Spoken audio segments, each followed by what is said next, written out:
solutions for an easily distracted revision session. Hi, I'm Hayley from Parallel Coaching, and joining me today, you're going to need a clock, a diary, and a piece of paper and a pen. Now, the important thing about these three things I'm going to share with you today is that they all help prevent you from being super distracted. This is the main reason why people don't complete their preparation for their exam and inevitably fail their exam, because they got distracted during their revision and it meant that they ended up not actually doing the study that they said they were going to do. Usually distractions include things like phones going off or someone phoning or having to be somewhere. It also includes wanting to do things that can honestly wait, like laundry, washing up, tidying that drawer in the house. There's always these things, this massive stuff that we can do instead of revising. But the thing is to put revision as our first port of call and our first priority. So that's what these different tactics or tasks are going to help you do. They're going to help you manage your distraction levels so that you can actually study like you plan to and be prepared and pass your exam.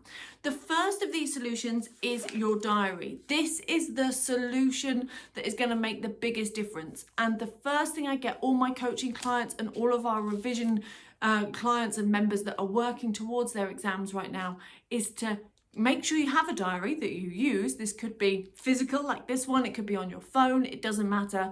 But in that diary, you need to schedule out time to do your revision. You can say I'm going to do it at some point this week, but I guarantee Sunday will roll around quicker than you expected. And before you know it, you didn't do it because something else became a higher priority. Whereas if it's booked in your diary as a set thing that you're going to do, like a meeting, like a very important meeting with somebody, you wouldn't miss that because it's in your diary, it's at a set date, a set time, and you know that that's the structure or that hour or that 30 minutes that you're going to go and do your studies for. So that's the very, very first of our solutions. Make sure that you diarise when you're going to do your studies. The second is going to be for during those sessions. Now this is to time your session. Don't do that inevitable thing whereby you end up kind of booking out a series of time and you kind of go, I'm going to try and do all my revision for 4 hours, and you do this intensive work. If you do that approach and you try and binge in a long period of time, first of all, I guarantee you'll put it off, which means that you definitely need solution one, which was the diary. But it also means that you end up eating into a huge amount of time, but your focus will drift during that time frame. So instead, book small little sessions whereby you're going to do your revision and chunk them down using your timer, your clock, it could be your phone app, it doesn't matter. But you want to set your timer for 20 or 25 minutes. And that's the amount of time you're going to do intensive study and work for. Then you're going to have a 5 or 10 minute gap. That's whereby you can stretch your legs, put the coffee on, answer any messages, phone calls, do whatever you need to. But at the end of that 5 to 10 minutes, you're going to come back and go back into your next 20 minutes of study. Then you're going to take 5 to 10 minutes off. This is what we call the Pomodoro technique. It essentially uses an interval approach whereby you to have periods of work and periods of rest. This means you can be super focused during your 20 minutes or 25 minutes of study, and then you can allow all those distractions to be taken care of in a structured way during the rest. So use the Pomodoro technique inside your structured sessions. So you've got your structured sessions already booked in your diary. You're using your timer to help determine when you're studying so that your distractions are in a set distraction slot whereby you can rest from your studies.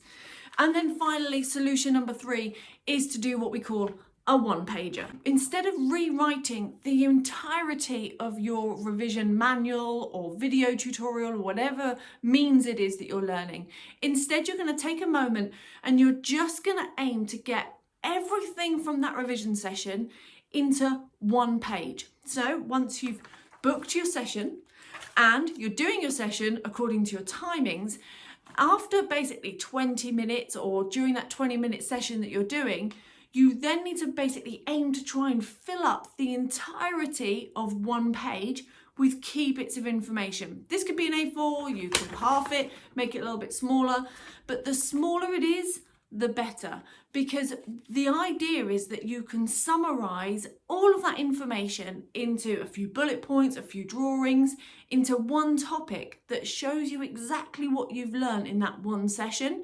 And this becomes invaluable, because rather than trying to rewrite the entire manual paragraph by paragraph, or let's just say you're taking notes on a video tutorial that you're watching, as you're doing that, you don't want to write down everything because it's going to be really hard to remember. Instead, you want the key concepts, the key things that you need a nudge of the memory to bring it together. That's probably bullet points, stories, diagrams, drawings, graphs, things that help nudge your memory. That's what you're going to put on your one pager. So they are your 3 solutions and they work together.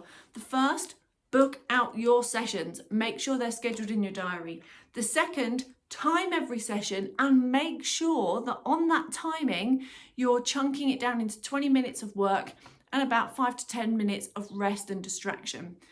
During your 20 minutes of work, you're going to aim to note down everything within one page, not lots of pages, so that you have really clear, succinct notes that make it easy to come back to. That essentially is your 3 tips to help you bust through a distraction-free revision session. Now, if you're putting it off, don't put it off. Just follow them. I promise it'll make a massive difference, because what you're doing now, if you keep on watching this video, is you're getting more and more distractions, more and more things that aren't you actually revising. So thank you for watching, but start getting out your diary and booking in that time, and then start on your first revision session, because it will make a huge difference. Once you've done it, come back, drop a little comment underneath this and let me know how you got on, and let me know what your big takeaway has been and what's made the biggest difference for you in your distraction-free study. If you want more help with your studies, please do reach out to me. I'll make sure there's a link alongside this video for our revision boot camps, which means if you want more help with your revision, you want specific structure, you want us to help take the notes for you, these all exist inside our bootcamp, so please do click the link if you'd like to find out more. Outside of that, good luck with your distraction-free revision.